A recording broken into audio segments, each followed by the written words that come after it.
रही है।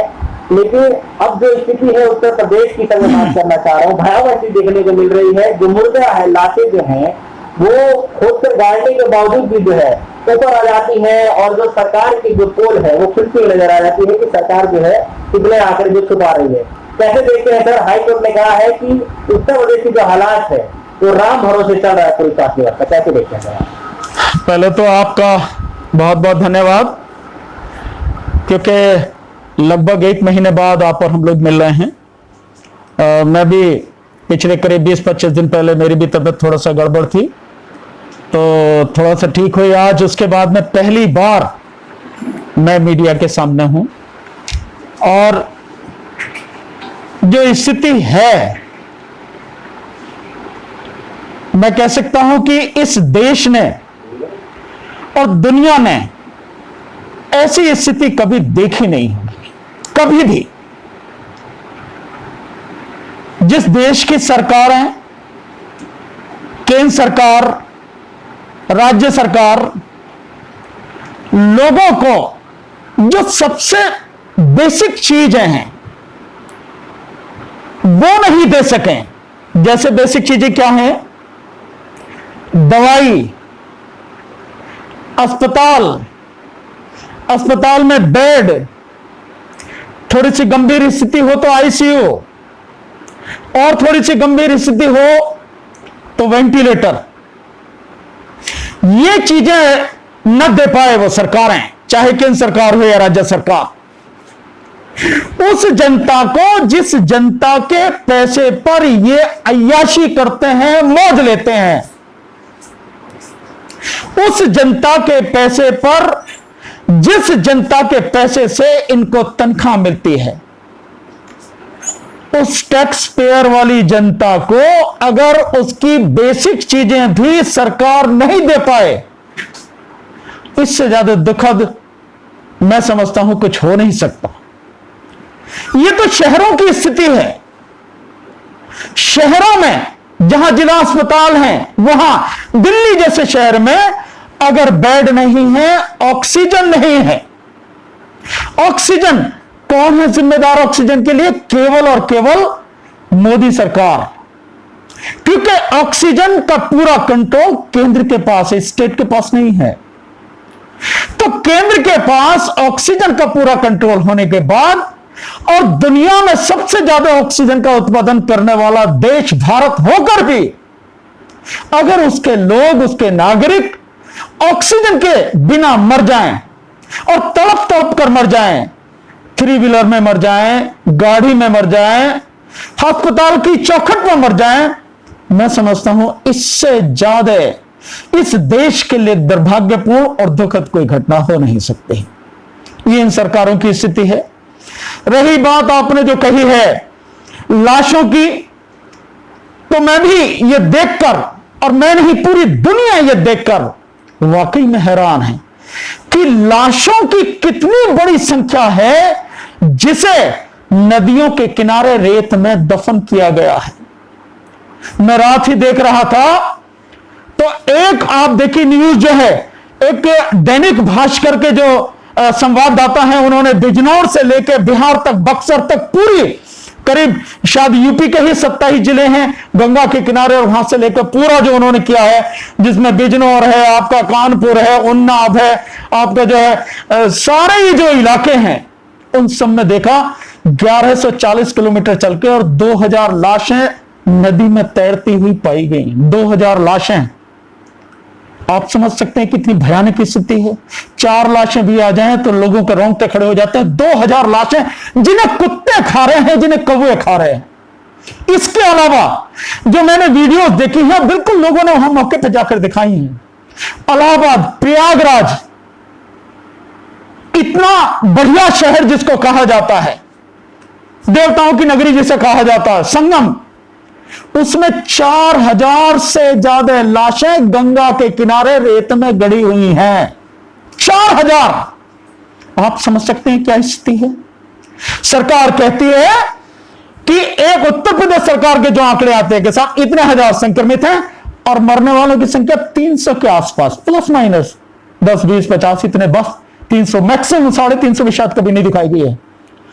लेकिन हकीकत यह है कि जिस तरह से चुनाव के बाद गांव में फैला है यह कोरोना, और विशेषकर जो बताया गया कि कानपुर है, उन्नाव है, आपके उधर के जितने भी जिले हैं पूर्व उत्तर प्रदेश के, उनमें जिस तरह से फैला है, चाहे गाजीपुर हो या कोई भी हो, जौनपुर हो, जिस तरह से फैला, और इधर आपका मेरठ है, बिजनौर है, उसके हिसाब से आप लगाएं मौतें कितनी हो रही हैं। एक एक गांव में 20-20, 30-30 मौतें हो रही हैं। कल ही एक आंकड़ा था, एक दिखा रहे थे कि एक गांव में 30 दिन में, एक महीने में 31 मौतें हुई हैं। तो अगर आप इससे अंदाजा लगा लें, और यह हर जगह हो रहा है, यहां की भी रिपोर्ट दिखाई गई, मेरठ की, मोदी नगर की, नोएडा की, ये सारी रिपोर्टें दिखाई गई हैं। हालत इस तरह की है। उन हालात में उत्तर प्रदेश की है, अगर बात करें, उत्तर प्रदेश में 1 लाख गांव हैं। आप मान के चलिए, अगर एक गांव में 2 दिन में भी एक व्यक्ति मर रहा है, जो हालात है उससे नजर आ रहा है सामने, तो इसका मतलब यह है कि हर दिन 50,000 के लगभग लोग मर रहे हैं। संख्या क्या दिखाई जा रही है, और वो संख्या भी क्या है, गांव की यह संख्या इंक्लूड नहीं है, संख्या दिखाई जा रही है जो शहरों की है, और शहरों के भी आंकड़े छुपाए जा रहे हैं। शहरों के भी आंकड़े जो शमशान घाट के रजिस्टर के आंकड़े हैं, जो वहां के आपके जो मुस्लिम समाज के जो कब्रिस्तान है उनके जो आंकड़े हैं, और जो अस्पताल के आंकड़े, सब में अंतर है। सरकार जो बता रही वो अंतर है। ऐसा नजारा कभी देखा नहीं गया। आप कहने को कह लो कुछ भी, कि ऑक्सीजन भी है, कि बेड भी है, कि अस्पताल भी है, डॉक्टर भी हैं, कहां हैं? लोग तड़प रहे हैं, अटेंडेंट तड़प रहे हैं, डॉक्टर देखने नहीं आ रहा, है ही नहीं, स्टाफ ही नहीं, कहां से आएगा? 1000 से ज्यादा डॉक्टर पिछले कोरोना से लेकर इस कोरोना तक मर चुके, 270 से ज्यादा डॉक्टर मर चुके। अभी 16 तारीख को अकेले एक दिन में 50 डॉक्टर मरे हैं। आप उसकी कल्पना कीजिए कि क्या हालत हो रही है। हालात बहुत भयानक। तो क्या मान लिया जाए कि राम भरोसे चल रही है पूरी व्यवस्था जो है? नहीं, बिल्कुल, मैं तो कह रहा हूं अब इससे ज्यादा आप देखिए कि हाईकोर्ट, इलाहाबाद हाईकोर्ट को जब ये कहना पड़ रहा है कि आप ऑक्सीजन नहीं दे पा रहे, ऑक्सीजन के बिना लोग मर रहे हैं, इसका मतलब, और साफ ये हाईकोर्ट के शब्द मेरे नहीं है, कि अगर ऑक्सीजन नहीं दे पा रहे तो ये लोग मर नहीं रहे हैं, ये नरसंहार है, जनसंहार है, जेनोसाइड है। आप देखिए कि नरसंहार की एक बात कह देना हाईकोर्ट में, ये साधारण चीज नहीं है उसकी स्थिति।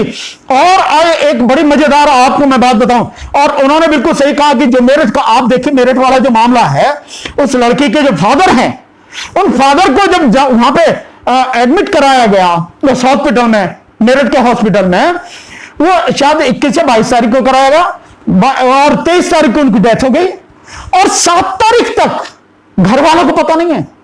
यानी 21 अप्रैल को उन्हें एडमिट कराया गया, 23 अप्रैल को उनकी डेथ हो गई, उनका अंतिम संस्कार जो है अनआइडेंटिफाइड बॉडी में कर दिया गया, और 7 तारीख तक उनको पता नहीं घर वालों को। 8 मई को जाके उन्हें पता लगी। उस बेटी से पूछिए जो लगातार घूम रही है, अपने बाप के लिए परेशान है, उसके परिवार वालों से पूछिए उनके दिल पे क्या गुजर रही होगी कि आंखों के सामने व्यक्ति एडमिट कराया गया, बताया नहीं गया, अंतिम संस्कार भी कर दिया, यानी अंतिम संस्कार का मौका भी उन्हें नहीं मिला, और उन्हें 7 तारीख को 8 तारीख को पता लग रही कि डेथ हो गई अनआइडेंटिफाइड बॉडी में। तो हालत कितने भयानक है, ये हाईकोर्ट के कमेंट से ही समझ जाना चाहिए। उसी पे मेरठ वाले ही, उस पर उन्होंने हाईकोर्ट ने कहा है कि ये जो है राम भरोसे, वाकई में राम भरोसे। एक और मैं आपको बड़ी मजेदार बात यहां बताऊंगा आधा मिनट में, कि बिहार का जो आया आंकड़ा बड़ा मजेदार आंकड़ा है।